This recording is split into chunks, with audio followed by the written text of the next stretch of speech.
Hello, and welcome back to my Fire Emblem 8 Ephraim Reverse Recruitment LTC, brought to you by Typhoon Carter. Today we have Chapter 13. Chapter 13 is a interesting route map, and it's a map where we have a lot of rivers, so we still need Dozla despite the fact that we couldn't get his promotion item back in Chapter 9. And we have two recruitables that join us right away, Ross and Garcia. And Ross unfortunately is a fighter, and so is Garcia. So this means we can't really do any water walking shenanigans to help us out. What is rather unfortunate is that for this map, a lot of our units are just not good enough to route or one-round a lot of the enemies that we need to be one-rounded. Inez and Noel are brought along to self-improve, while we have Cormag here get one Pierce proc on Selena to kill her so that we don't need to deal with her bolting right off the bat. In regular FE8, this can be cleared in 2 turns with a Berserker. A Ranger is also a suitable substitute, but we don't quite have that luxury because Dozla is actually short of Selena by 1 move when he's unpromoted, which really sucks. So instead he's just relegated to bringing Amelia over the river and trying to hold out on his own as best he can. Cyrene has to use a Silver Lance to one-round some enemies because we haven't been able to feed her as many kills as we'd like. And then we have Ross use a Hero Crest to promote to Hero. The extra speed he needs very badly because his base speed just simply does not cut it on average. And the 10 speed will let him double some stuff, although not having a hand axe of any sort to start out just really blows, as they are one of the reasons why we can't 2-turn this map. Now, this upcoming enemy phase, we got a lot of action going on here. Ross and Garcia are in a fair bit of danger because some of the enemies they face, such as the Cavaliers, he has weapon triangle disadvantage, and he also has to deal with some 2-range options from the enemies, which just really sucks. Now the other thing we have to focus here is this extra turn. We have to make use of it to have Sally work towards warp rank by chapter 20. Cormag here will be able to take care of just about every enemy he faces in 1 round without needing any dubious pierce criticals or anything like that. Except for the Great Knight, who is just really bulky and is one of the harder enemies to take out with ease. And this map, trying to clear this in an LTC setting overall just has really awful reliability, because we also do need to deal with reinforcements.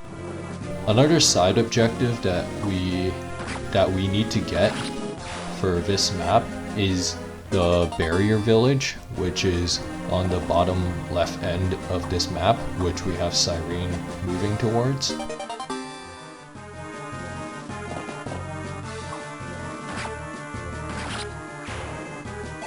Now, Cyrene's only 1 round KOing these enemies that is coming her way because of the fact that she has a Silver Lance. She would not be able to do it with a Javelin, which just really sucks.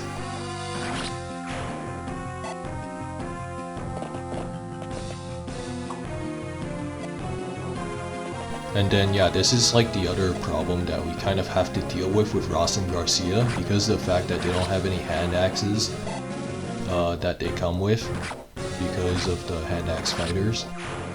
So we need to use our player phase to kill them. Meanwhile, Tana, despite taking a decent amount of damage, she'll be fine. And there are like Pegasus reinforcements that show up on the southern end of this map, which can make this map rather annoying to low turn count, especially considering how spread out they are on the lower half of the map. And then yeah, this Great Knight we don't quite kill, which is rather unfortunate. And Tana also just struggles to one round due to her lack of strength.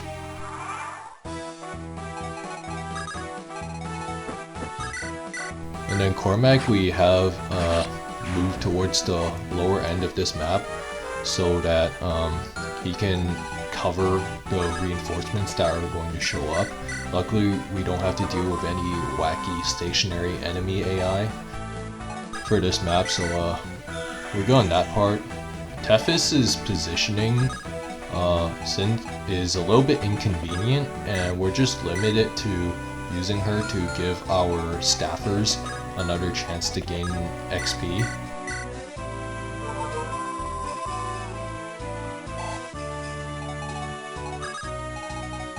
Now, we have Tana finish the job on this Great Knight with a Steel Lance because there aren't really any other Javelin enemies that are like within her proximity for this upcoming enemy phase. And then Amelia is just helping chip in. Now Cyrene does face a little bit of danger this upcoming enemy phase. Now we do need to make sure that Inez gets a kill as well. So we used a short bow to get him more experience because killing with Inez is hard. And Garcia and Ross luckily have killer axes, so getting some critical hits in isn't too hard to pull off. Yeah, we have Ross killed a sniper here with a killer axe. This is mainly because of the fact that the sniper is very accurate and is more of a danger than the hand axe fighter within their little section that they need to take care of.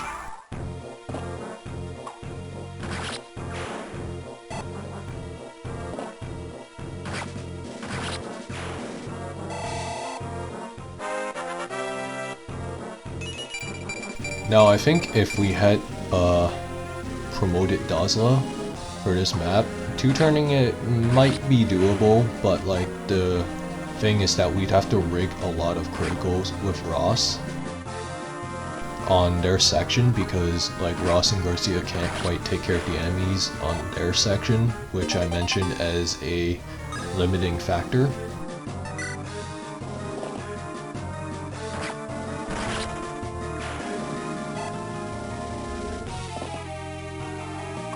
And then Cyrene here has a decent chance of death, especially with the archer that's in her range. Yeah, her shortcomings kind of really show here, which is really annoying. Now, against one of the Cavaliers had a sword, the first one that Ross faced, I believe. He had to hit him twice at a 39 displayed hit, which is really bad. But yeah, screw this chapter. This chapter is kind of bad to pull off if you're going for like the absolute lowest turn counts.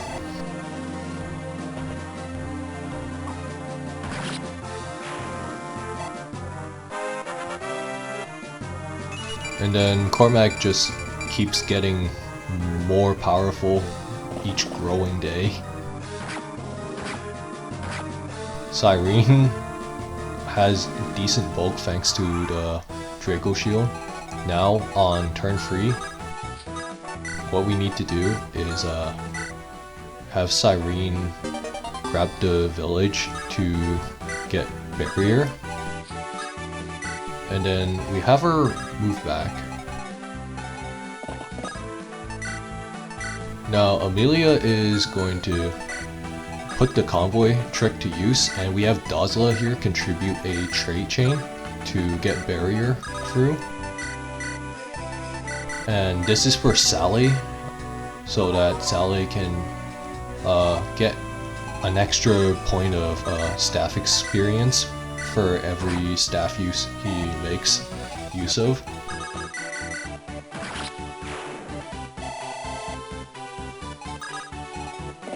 And then, yeah, we do a nice mini trade chain. Every point counts. Although later on I found out Sally had like a buffer turn or two, so it wasn't 100% necessary, but it sure is nice for his warp timeline.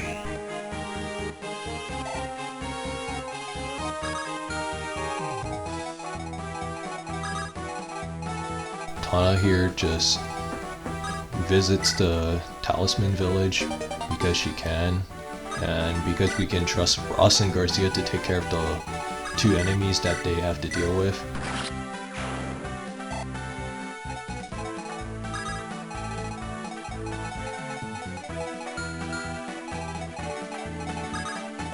Now we have Cormag cover a decent amount of ground here, but we need him to do a long rig, and this is to ensure that all the enemies are within his grasp. Cyrene takes a little bit of a risk here against that archer, but she can afford to take a hit. Especially thanks to the Draco Shield investment that we gave her way back in Chapter 6. And then with this, you know, nothing too complicated at this point, and it's just getting people within striking distance. And thankfully the Pegasus on the far left has a Javelin, which is why we had to move Cyrene out of the way so that they can suicide into Cormag. That's Chapter 13 cleared in 3 turns.